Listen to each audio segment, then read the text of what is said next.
Pemerintah menetapkan capaian pembelajaran (CP) sebagai kompetensi yang ditargetkan. Namun demikian, CP tidak cukup konkret untuk memandu kegiatan pembelajaran sehari-hari. CP perlu diurai menjadi tujuan-tujuan pembelajaran yang lebih operasional dan konkret, yang dicapai satu persatu oleh peserta didik hingga mereka mencapai akhir fase. Proses berpikir dalam merencanakan pembelajaran ditujukan dalam gambar di bawah ini. Pendidik dapat menggunakan alur tujuan pembelajaran dan perencanaan pembelajaran dengan cara mengembangkan sepenuhnya, mengembangkan berdasarkan contoh-contoh yang disediakan pemerintah, dan menggunakan contoh yang disediakan. Dengan kata lain, setiap pendidik perlu menggunakan alur, tujuan pembelajaran dan rencana pembelajaran untuk memandu mereka mengajar akan, tetapi mereka tidak harus mengembangkannya sendiri. Memahami capaian pembelajaran.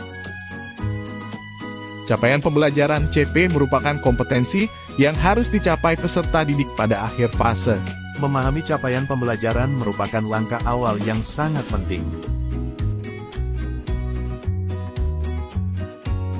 Pelajaran yang fleksibel. Ada kalanya proses belajar berjalan lebih lambat pada suatu periode, sehingga dibutuhkan waktu lebih panjang untuk mempelajari suatu konsep. Ketika harus menggeser waktu untuk mengajarkan materi-materi pelajaran yang sudah dirancang, pendidik memiliki waktu lebih panjang untuk mengaturnya. Pembelajaran sesuai dengan kesiapan peserta didik. Fase belajar seorang peserta didik menunjukkan kompetensinya, sementara kelas menunjukkan kelompok berdasarkan usianya. Dengan demikian, ada kemungkinan peserta didik berada di kelas 3 SD, namun belajar materi pelajaran untuk fase A yang umumnya untuk kelas 1 dan 2, karena ia belum tuntas mempelajarinya. Pengembangan pembelajaran yang kolaboratif. Satu fase biasanya lintas kelas, misalnya CP fase D yang berlaku untuk kelas 7, 8, dan 9.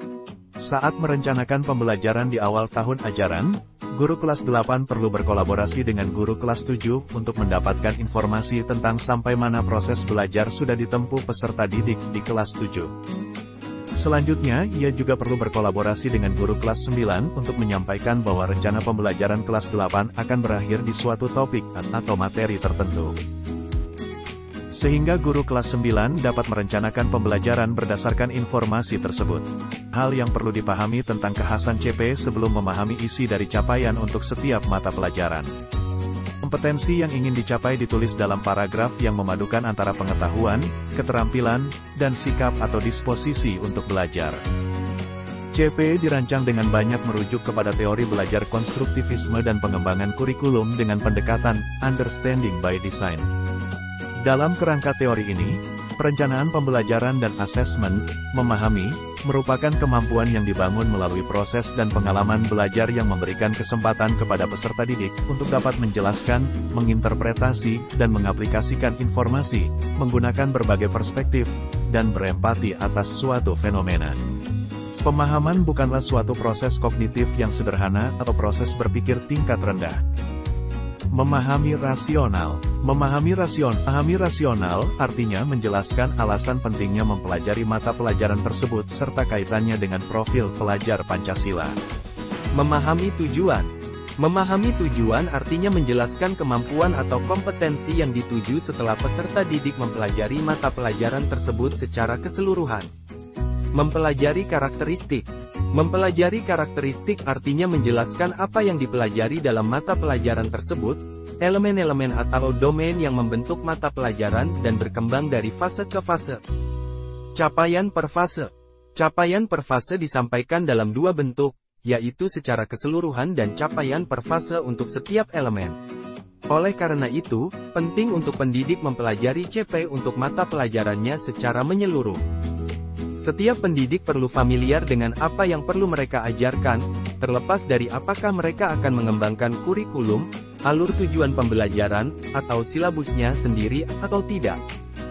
Pertanyaan reflektif yang dapat digunakan untuk memandu guru dalam memahami CP, antara lain.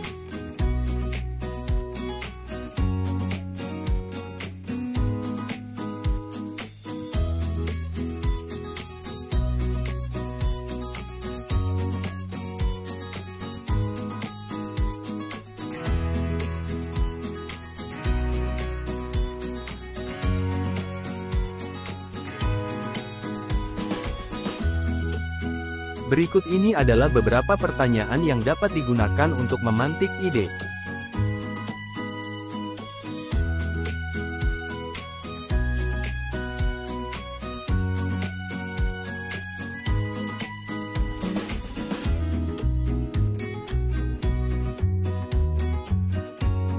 Pengawas, penilik dapat mendiskusikan dan mendukung proses belajar pendidik untuk mengembangkan perencanaan pembelajaran.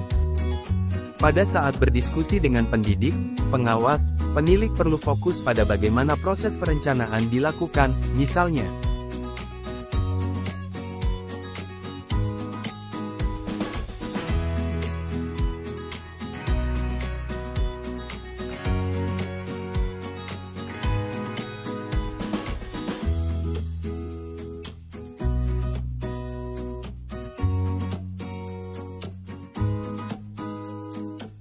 berdasarkan umpan balik yang diterima Kemendikbudristek, sebagian pendidik masih mengalami kesulitan untuk memahami CP secara utuh. Oleh karena itu, pendidik dapat dianjurkan untuk berpartisipasi dalam komunitas di mana mereka dapat mengembangkan profesionalisme mereka dan belajar lebih jauh tentang CP dan peran mereka untuk memfasilitasi peserta didik mencapai CP.